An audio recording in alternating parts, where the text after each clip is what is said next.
ఎన్టీఆర్ గారికి భారతరత్న అవార్డు ఇవ్వాల్సిందే అని నిన్న అమరావతిలో ఆ యొక్క వాజపేయి గారి విగ్రహాన్ని ఆవిష్కరణ సందర్భంగా ఈయన చివరి వచనాలు పలుకుతుండగా చంద్రబాబు గారు ఎదురున్నటువంటి ఒక వ్యక్తి సార్ ఎన్టీఆర్ గారికి భారతరత్న అన్నట్టున్నాడు.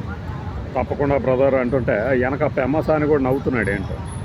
సరే ఆయన నవ్వినా ఈయన నిజంగానే డిమాండ్ చేసిన అసలు భారతరత్న అనే పురస్కారం ఫలానా వారికి ప్రకటించాలి అంటే అనుసరించాల్సిన విధి విధానాలు ఏంటి అని చాలామందికి డౌట్ వస్తుంది కదా.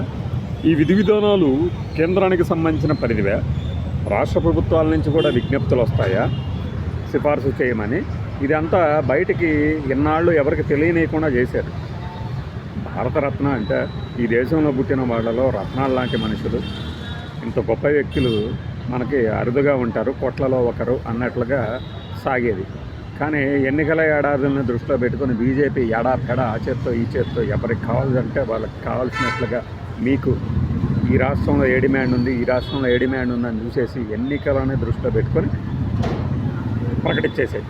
ఆ సందర్భంలోనే మనం పివి నరసింహారావు గారికి ఎందుకు ఎవరు తెలుగు వాళ్ళు ఎంతమంది లేరు అని అడుగుతున్న సందర్భం చూసాం మనం వీడియోలో. ఆ తర్వాత ఒక 5-6 నెలలకి పివి నరసింహారావు గారికి కూడా ఇచ్చేశారు.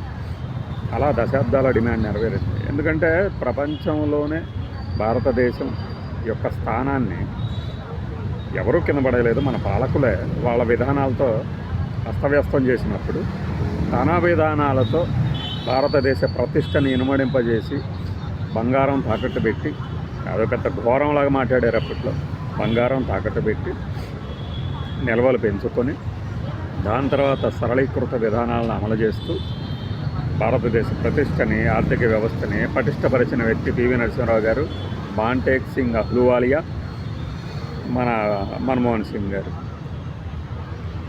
ఆ తర్వాత ఆయన 5 ఏళ్ల పాటు పరిపాలన ఎలా చేశారు, అయితే అక్కడ జార్ఖండ్ ముక్తి మోర్చా తాలూకు ఎంపీల మద్దతుని ఎలా కూడగట్టుకున్నారో అందరికీ తెలుసు.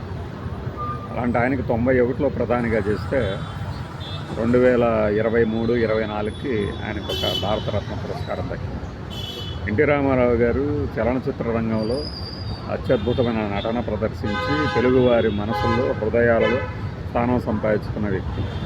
రాజకీయ నాయకుడిగా 2 సార్లు వెనుకోటుకు గురైనా కూడా రాజకీయాల్లో కూడా ఆయనకంటూ కొన్ని ఫ్లాగ్షిప్ మోడల్స్ తీసుకొచ్చి, ఆ ఫ్లాగ్షిప్ మోడల్స్ ఫెయిలా సక్సెస్ అనేది పక్కన పెడితే ఆయన పేరు గుర్తొచ్చేలా చేశారు. అలానే కొన్ని వర్గాలకు టికెట్లు ఇవ్వడం ద్వారా చాలామంది పెత్తందారుల పోకడలకి బ్రేక్ వేశారంటారు. ఈ క్రమంలో కొన్ని తప్పుడు నిర్ణయాలు తీసుకొని ఉండొచ్చు, కానీ ఒక నటుడిగా ఆయనకు తెలుగు జాతి ఎప్పటికీ సదా స్మరించుకుంటూనే ఉంటుంది. ఆ కోణంలో ఆయనకు భారతరత్న పురస్కారాన్ని ఇవ్వడాన్ని ఎవరు తప్పుపట్టరు. అయితే ఆ డిమాండ్ ఉంది చూసారా, డిమాండ్ అనేది 30 ఏళ్ళ నుంచి ఉంది, అలానే ఉంది. ఎందుకు ఉంటుంది 30 ఏళ్ళ నుంచి అంటే అది ఇచ్చేస్తే ఇంక అడగటానికి ఏమి ఉండదు కాబట్టి. ఇవేమన్నా నిధుల నిక్షేపాల కేంద్ర ప్రభుత్వం ప్రకటించడానికి ఎందుకంత తాత్సారం? ప్రతిసారి ఎన్డీఏ ప్రభుత్వం ఉన్నప్పుడల్లా ఎందుకు ఈ డిమాండ్ వస్తుంది? అంతకుముందు ప్రభుత్వాల్లో నాకు తెలిసి కాంగ్రెస్ ప్రభుత్వం కనుక ఇంకొకసారి ఏర్పాటు అయ్యి ఉంటే ఆ టర్మ్లో కానీ ఇప్పుడు కానీ ఖచ్చితంగా ఎన్టీఆర్ గారికి ఆ పురస్కారం దక్కి ఉండేది, సందేహం లేదు. మరి ఇప్పుడు ఎందుకు దక్కదు? ఎందుకంటే పోరాడాలి బ్రదర్, ఇవ్వాలి బ్రదర్ కాదు, ఇస్తే ఏమవుతుంది అనేది తెలియట్లేదు.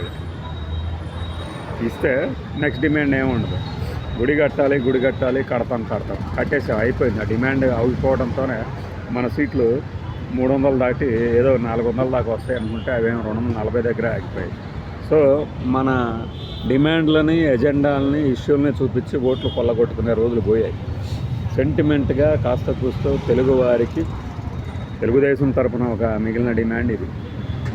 అంతే తప్పితే ఈ డిమాండ్ నెరవేర్చడం ద్వారా ఓట్లు వస్తాయి అనేది నమ్మకం తక్కువ. కానీ డిమాండ్గానే ఉంచితే మేము ఎప్పటి నుంచి అడుగుతున్నాం, మీరు ఇవ్వట్లేదు అనే ఒక సాకు అయితే చూపించవచ్చు. అందుకే ఈ డిమాండ్ అపరిష్కృతంగా ఈ రోజు వరకు డిసెంబర్ 26, 2025 వరకు ఉన్నదన్నమాట.